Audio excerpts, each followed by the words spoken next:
ఏదైనా ఉంటే టక్కని బావగాడి ఫోన్ చేస్తాడు, ఎందుకంటే నువ్వు కంగారు పడు, ఇంటి దగ్గర మాడదాం అంటాడు. వచ్చి వాళ్ళ ఇంటి దగ్గర కింద కూర్చుంటాం డివైడర్ మీద కూర్చొని ఒక గంట రిలాక్స్గా ఆడితో మాట్లాడితే ఓకే, తర్వాత కూల్ అవుతాను, మళ్ళీ ఇంటికి వెళ్తాను. ఓకే. నీ షార్ట్ టెంపర్ నాకు ఎప్పుడు గుర్తుందంటే, ఒకరోజు నేను సీరియల్ షూట్ చేసి వచ్చి శ్రావణి నేను ఒక ప్లేస్లో స్ట్రక్ అయిపోతే నువ్వు నన్ను డ్రాప్ చేయాల్సి వచ్చింది. నా ఫ్లాట్ దగ్గర బంజారా హిల్స్లో డ్రాప్ చేసావు. డ్రాప్ చేసినంత వరకు వచ్చాడు, పిక్ చేసుకున్నావు, మంచిగా డ్రాప్ చేసావు, అంతా అయిపోయింది. తర్వాత ఎందుకు ఆగావు, టైం ఎంత అయింది, కొంచెం అయినా ఉందా, ఆ రోజు తిట్టావు గుర్తుందా? వచ్చినంతసేపు బాగానే ఉన్నావు, ఇంటికి తీసుకొచ్చే వరకు కామ్గానే ఉన్నావు. తీసుకొచ్చిన తర్వాత స్టార్ట్ చేసావు రూమ్లో, అది నేను ఇప్పటికీ మర్చిపోలేను. గుర్తుందా? మామూలు క్లాస్ పీకలేదు మనోడు నాకు. షార్ట్ టెంపర్, స్టెప్స్ ఎక్కే వరకు బాగానే ఉన్నాడు, లోపలికి వచ్చే వరకు బాగానే ఉన్నాడు, ఇక లోపలికి వెళ్ళిన తర్వాత స్టార్ట్ చేశాడు. అవునా? ఆబ్వియస్లీ అప్పటికి మన కోపం ఇంకా అప్పుడు ఇంకా హై ఉండలే, పీక్స్లో ఉండే. ఇప్పుడు ఇంకా ఇప్పుడు ఏదైతే అగ్రెషన్ వస్తే అరుస్తాను, ఒక 10-15 నిమిషాలతో ఆపేస్తాను, తర్వాత ముందుసేపు మాట్లాడిన ఎవరితోనూ కూల్, అంటే ఎవరితోనూ ఈ మధ్యలో నేను ఎవరితో కలవట్లేదు బేసిక్గా, అందరినీ కలవడం మానేసాను నేను. ఎందుకని? ఎందుకంటే మనకు బాగా ఉన్న వాళ్ళే దింపుతూ ఉంటే మనకి బాగా ఎక్స్పీరియన్స్ కదా, అందుకే ఎందుకులే. ఇప్పటికీ అవుతున్నాయా అలా? ఇప్పటికే రీసెంట్ కూడా ఐ ఫేస్ మెనీ ప్రాబ్లమ్స్, చాలా వరకు ఫేస్ చేశాను. రవికి కూడా తెలుసు, ఓకే, రవిగాడికి తెలుసు, మా ఇద్దరు కామన్ గా ఉండేవాడే చేసాడు, అది కూడా తెలుసు వాడికి. అప్పటి నుంచి ఏదైనా ఉన్నా మనసులో పెట్టుకుంటే సైలెంట్గా ఎవరిని కలవను.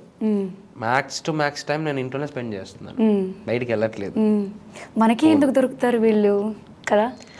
ఏదైనా చెయ్యాలన్నా, చూడాలన్నా, పార్టీ ఏదైనా ఎంజాయ్ చేయాలన్నా నేను ఇంట్లోనే ఉంటున్నాను తప్ప బయటికి వెళ్ళట్లేదు. ఎందుకురా పోవడం, పోయి ఎక్కడో కూర్చొని ఏదో మాట్లాడి ఆడేదో అనడం, నేనేదో చెప్పడం, నేను నోరు జారనో వాడు నోరు జారో తెలియదు, దీన్ని తీసుకెళ్ళి ఇంకో వాడి దగ్గర చెప్పడం, దాన్ని ఒక రాంగ్ సర్క్యులేట్ చేయడం, మరి తీసుకొచ్చి నాకు 90 mm దింపడం. అదేదో 90 నేను ఇంట్లోనే కూర్చుంటే అయిపోతుంది, వద్దురా బాబు అని చాలా వరకు అవాయిడ్ చేశాను. నాట్ గోయింగ్ ఎనీవేర్, ఎవరిని కలవట్లేదు. నాకున్న సర్కిల్ ఇప్పుడు చాలా చిన్నది, చాలా తక్కువ మందిని నమ్ముతా, అంటే ఒక పిడికిలో ఉంటుంది అలా ఉన్నారనమాట, అంతే. అది చాలా బెటర్. జస్ట్ ఫోన్ కాల్స్ లో హ్యాపీగా మాట్లాడుకుంటాం, సరదాగా కలిస్తే బయటకు కలిసి అయిపోయింది చాలా. ఓకే అమర్, యాక్చువల్గా పెళ్లి చేసుకున్న తర్వాత బెస్ట్ ఫ్రెండ్స్కి బ్యాచిలర్ పార్టీ ఇవ్వడమో పెళ్ళికి పిలవడమో చేస్తారు. నువ్వు నా బెస్ట్ ఫ్రెండ్వేనా? అది నేను అడగాలి. నిన్న మధ్యలో టచ్లో వచ్చావు, టచ్లో నుంచి మళ్ళీ వెళ్ళిపోయావు. కొంచెం టచ్లో ఉంటే చెప్తా అన్నట్టుగా వచ్చావు, టచ్ చేసి చూడనట్టుగా మళ్ళీ ఇప్పుడు వచ్చావు. నేను ఏం చేయమంటు నెంబర్ నా దగ్గర లేదు, ఎక్కడి నుంచి పట్టుకోను నేను? రవి నాకు అప్పటి నుంచి కాంటాక్ట్లోనే ఉన్నాడు. చెప్పాలి అనుకుంటే నేను పెళ్ళి ఎక్కడ నేను ఉంటానో పారిపోతానో ఈడు ఏమైపోతాడో అని టెన్షన్లో పక్కనే ఉన్నాడు అనమాట. నన్ను వదలకుండా ఉన్నాడు. అంటే నాకు బేసిక్గానే భయం ఎక్కువైపోయింది, టెన్షన్ ఎక్కువైపోయింది. అమ్మాయి కానీ నాకు ఎక్కువైపోయింది టెన్షన్. ఎందుకని ఏమో తెలియదు, చాలా ఫియర్గా ఉంటుంది. అంటే దేనికైనా సరే కట్టాలని నాకు ఇట్లా ఊగేవి, చేతులు ఊగుతున్నాయి నాకు కట్టడానికి కూడా. అయ్యో చాలా షివర్ అయ్యాను చాలా వరకు. అంటే తెలియదు, ఒక టైప్ ఆఫ్ ఫీల్. బేసిక్గా అమ్మాయిలు కదరా భయపడతారా? నేను భయపడినాను, అదే నాకు అర్థం. మా బావ కట్టే నీకేం కట్టమంటావు, కడతానులే నువ్వు బాగా అని కట్టింది. బావ కట్టేసాను బావ అంటే కూల్గా రియల్లీ ఉన్నాడు, పక్కనే ఉన్నాడు పెళ్ళి వరకు మనోడు నాతోనే ఉన్నాడు. ఎవ్రీ మూమెంట్ నేను ఏదైనా టెన్షన్ పడినా, కంగారు పడినా, నేను ఏదైనా బాధపడినా నా పక్కనే ఉండి చేయబట్టుకునే. బాబా ఉండు, ఎక్స్ప్రెషన్ మారిపోతుంది, ఫేస్లో కనిపిస్తుంది, చూసుకో పట్టుకో, అలా పక్కనే ఉన్నాడు. ఎందుకంత భయపడ్డావు? అంటే నీ లవ్ మ్యారేజే కదా, ఆ తేజు కూడా నీకు బిఫోర్ నుంచి తెలుసు. అరేంజ్ కమ్ లవ్వా? సో ఇది ఇప్పటికీ చాలా మందికి క్లారిటీ లేదు. నేను అడిగితే మనోడు వేరే ఆన్సర్ చెప్పాడు. నీ సైడ్ నుంచి నాకు క్లారిటీ కావాలి. అరేంజ్డ్ మ్యారేజ్ అంటే నాకు ఏదో కోల్పోతుందనేమో అని భయంతో ఏం మాట్లాడలేకపోయాను అనమాట. అంటే ఏదో కోల్పోతారా, ఏదైనా కోల్పోయానా నేను అనేది భయం ఎక్కువ అయిపోయింది. స్టిల్ నేను ఇంకా ఆ డైలమాలోనే ఉన్నాను తెలుసా నీకు. మరి ఇంకా నేను ఇంకా నేను సెట్ అవ్వలేదు పూర్తిగా. నా మైండ్ ఏంటంటే ఇంకా ఎక్కడో ఒక చోట స్టక్ అయి ఉన్నాను.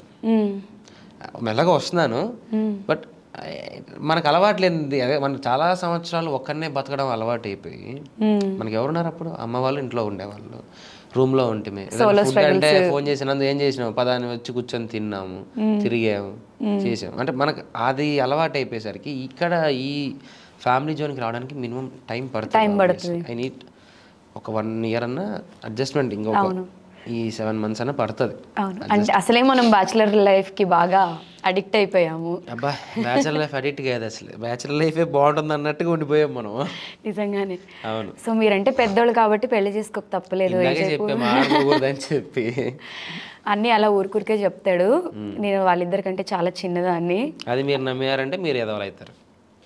మరి ఎందుకురా ఇంట్లో ఇస్తావు, ఇప్పుడు రాస్తారు నందు ఏజ్ ఎంత అని. రాయని, నాది కూడా రాస్తున్నారు చాలా మంది. అవునా? చెప్పింది రాస్తున్నారు, చెప్పలేంది రాస్తున్నారు, కనబడింది హైలైట్ ఏంటి అంటే, రాస్తున్నారు. అవునా, రీసెంట్గా నువ్వు ఒకటి చూసాను నేను యూట్యూబ్లో, అమర్ లేటెస్ట్ అని కొట్టా, అసలు ఏం వస్తాయని చెప్పి జస్ట్ ఇందాక మేకప్ వేసుకుంటూ మంచిగా పెళ్ళి మనోడు చిల్ మూడ్లో ఉన్నాడు, హ్యాపీగా ఉన్నాడు, ఎంజాయ్ చేస్తున్నాడు అనుకుంటే డివోర్స్ తీసుకోబోతున్నా అమర్, తప్పంతా తన మీద వేసుకున్నా అమర్. సో ఏవో కొన్ని వచ్చే స్క్రీన్ షాట్స్ కూడా తీసాను. ఏంటి ఇదంతా?